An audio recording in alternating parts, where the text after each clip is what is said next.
దేవుని వాక్యానికి లోబడి మనకు ఉన్నటువంటి వాతావరణాన్ని అనుకూలపరుచుకొని మనం దేవుని వాక్యాన్ని ఎంత కన్వీనియంట్గా మనం కూర్చొని వింటున్నాం.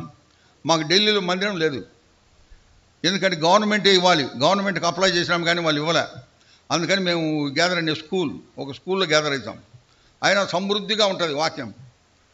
వచ్చిన వాళ్ళు మళ్ళీ బోరు. అట్లా ఉండాలా. మందిరంలో ఎన్నో జరగచ్చు, ఆ మాదిరి ఉండాలి. భక్సింగ్ గారు వాక్యం చెప్తే అందరినీ గమనిస్తూ ఉంటాడు, గమనించి వాక్యం చెప్తాడు. ఒకసారి ముత్తనాయకం గారు నేను చెప్పినాను అక్కడ మొరటూరులో. ముత్తనాయకం అని ఆయన ఒక ఆయన ఉండేటోడు.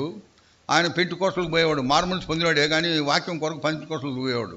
ఒకసారి ఎవరో చెప్పినారు, అయా ఆడ భక్సింగ్ గారిని ఒక ఆయన సిక్ జెంట్మెన్, సిక్కు యేసు ప్రభువుని నమ్ముకున్నాడు, ఆయన భలే వాక్యం చెప్తాడు, నువ్వు అక్కడ పోయి వినరాదంటే ఆయన ఒకరోజు వచ్చినాడు. థర్స్డే బైబిల్ స్టడీకి వచ్చి కూర్చున్నాడు ఒక మూల. మీటింగ్ అయిపోయిన తర్వాత భక్సింగ్ గారు పులిపీట్ మీద నుంచి డైరెక్ట్గా ఆయన దగ్గరికి పోయినాడు. నేరుగా ఆయన దగ్గర పోయి, ఐఎమ్ బ్రదర్ భక్సింగ్, హౌ అబౌట్ యూ అన్నాడు. నా పేరు భక్సింగ్, మీరు ఎవరండి అన్నాడు.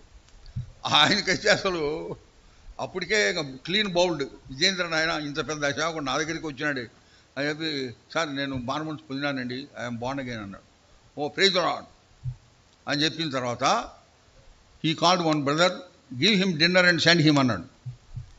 ఇంకా ఆయన వివశం అయిపోయినాడు. ఇంకా అప్పటి నుంచి హెబ్రోన్ వదల్లా. ఆ తర్వాత ఎంతో సేవ చేసినాడు. శ్యామనగర్లో ఎంతోమంది ఆయన సేవ ద్వారా మారుమనసు పొందినారు.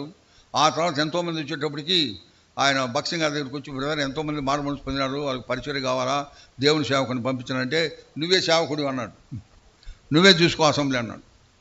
అప్పటి నుంచి చనిపోయేంత వరకు ఈ serve as a god servant. He was an officer in AG office, accountant general ఆఫీస్లో ఆఫీసర్. ఆయన ఎంతో సేవ చేశాడు. ఆయన చనిపోయినప్పుడు నేను పోయినాను.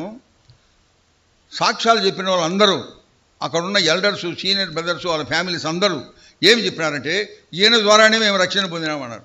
అందరూ ఆ పేటలో ఉండేవాళ్ళు, అందరూ హిందూస్, వాళ్ళందరూ రక్షణ పొందినారు ఆయన సేవ ద్వారా. అలాంటి ఆయన ఎక్కడ భక్సింగ్ గారు చేసే సేవ పరిచయం చూసి ఆశ్చర్యపోయినాడు. ఆసక్తి. ఇప్పుడు కొంతమంది ఎంతోమంది కొత్త వాళ్ళు వచ్చి ఉంటారు, ఎంతమంది పోయి వాళ్ళని కలుస్తున్నారు. మనం ఎవరిని కలుస్తాం? మన ఫ్రెండ్స్, మన అత్త మామలు, లేకపోతే ఎవరు సిస్టర్సు, వాళ్ళ సొంత వాళ్ళకి బాగుండవు వదినా, అట్లా ఇట్లా మాట్లాడుకొని వెళ్ళిపోతారు. కానీ we have to observe somebody sitting next you.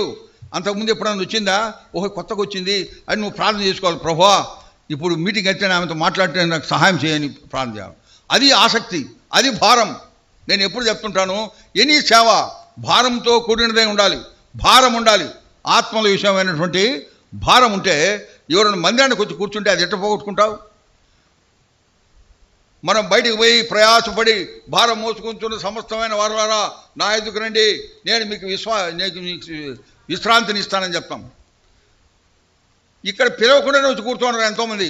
మనకు తెలియదు, వాళ్ళ సిస్టర్స్ తోటో, వాళ్ళ బ్రదర్స్ తోటో, వాళ్ళ రిలేటివ్స్ తోటో ఏదో పాటలు బాగుంటాయనో, సహవాసం ఉందనో, లేకపోతే భోజనం ఉందనో వస్తారు. వచ్చి మన బాధ్యత ఏంటి? వాళ్ళని గమనించాలా, వాళ్ళతో మాట్లాడాలి. ఎప్పుడన్నా అటు చేసినారా? ఈరోజు చేయండి. ఎంతో ధన్యత వాళ్ళకు. ఒకసారి ఒక ఆయన చెప్పినాడు, నేను ఫలానా మందిరానికి పోయేవాడిని, ఎన్నో నెలలు పోయినాను, ఒక్కరు కూడా నన్ను పట్టించుకోలేదు, ఎవరే కానీ నాతో మాట్లాడలేదు అన్నాడు. ఎంత వెరీ సాడ్, వెరీ బ్యాడ్. సేవకులకి ఎక్కువగా ఉండాలి. అది సేవకుడుకుంటే వాళ్ళకు కూడా ఉంటుంది. తెలుగులో ఒక సామెత ఉంది తెలుసా? ఏంటి? యథా రాజా తథా ప్రజ. ఇప్పుడు ఏమైందంటే యథా ప్రజ తథా రాజా మొదలైపోయింది. So we have to be careful in the ministry of the board of